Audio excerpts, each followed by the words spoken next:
Penjelasan Ibnu Rushd.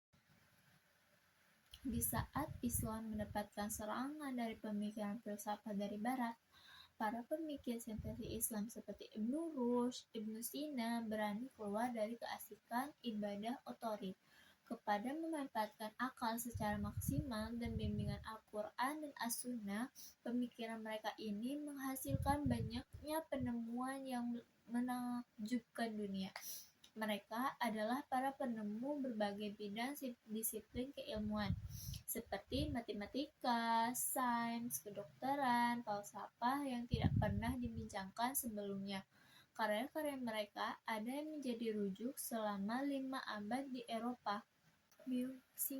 Biografi singkat Ibnu Rushd. Ibnu Rushd adalah seorang filsuf, ahli hukum, dan dokter Andalusi yang memiliki nama lengkap Abu al-Walid Muhammad ibnu Ahmad ibnu Muhammad ibnu Ahmad ibnu Rushd. Beliau lahir di Cordoba, Spanyol pada tahun 1126 dan dikenal di Barat dengan nama Averroes. Identitasnya mencakupi keahlian di berbagai bidang termasuk filsafat, kedokteran, hukum, dan astronomi, serta kontribusi yang signifikan dalam penelitian karya-karya Aristoteles dan pembelaan keseluruhan antara filsuf dan agama.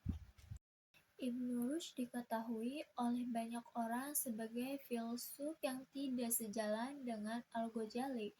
Hal ini dapat dilihat dari bukunya yang berjudul Tahafut at-Tahafut yang merupakan reaksi buku Al-Ghazali yang berjudul Tahafut al-Falasifah. Dalam bukunya, Ibnu Rushd membela pandangan-pandangan ahli filsuf Yunani dan Islam dan umat Islam yang telah dikritik habis-habisan oleh Al-Ghazali. Sebagai pembelaan Aristoteles atau filsuf Yunani, tentunya Ibnu Rushd tidak terima dengan prinsip izrul adat dari Al-Ghazali. Begitu juga Al-Farabi, dia juga menyampaikan pandangan tentang prinsip hukum yang kausal dari Aristoteles. Perdebatan panjang antara Al-Ghazali dan Ibnu Rushd sepertinya tidak akan pernah usai karena keduanya mempunyai pengikut setia dalam mempertahankan pandangan dari kedua pemikir Islam tersebut. Jenis pertama yaitu wujudnya karena sesuatu lain dari sesuatu, dengan arti wujudnya ada pencipta yang diciptakan dari benda serta didahului dengan indera seperti hewan, tumbuh-tumbuhan, udara, dan lain-lainnya. Wujud ini mereka namakan dengan baru. Lalu jenis yang kedua yaitu wujudnya tidak karena sesuatu, tidak pula dari sesuatu, dan tidak didahului oleh waktu.